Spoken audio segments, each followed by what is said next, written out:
let's talk about the most important things to focus on when you are learning sales, specifically remote closing.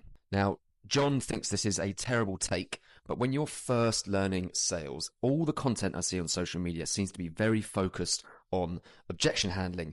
Now, I get that objection handling is very important in sales, and if you know sales really well, objection handling will take you to the next level so you can become really good at closing deals. But when you're first starting out, you're way better off, in my opinion, learning how to successfully execute discovery calls. So making sure that you frame the call, make sure you build rapport to start with, making sure that you frame the call really well to get them bought in, making sure you ask the right questions so the prospect tells you where they're at now, where they need to get to, and what's holding them back.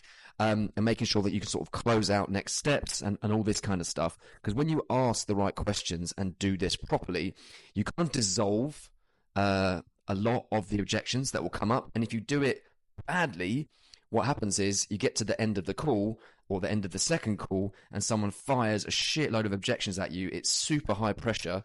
And even if you're amazing at handling objections, you probably aren't going to close the deal. So my advice here is to really focus on sales questioning to start with.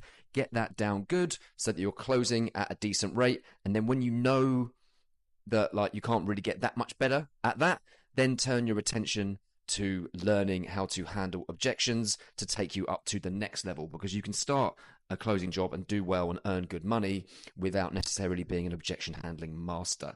If you think I'm wrong, feel free to let me know in the comments, but this is the way that I see it. So yeah, peace.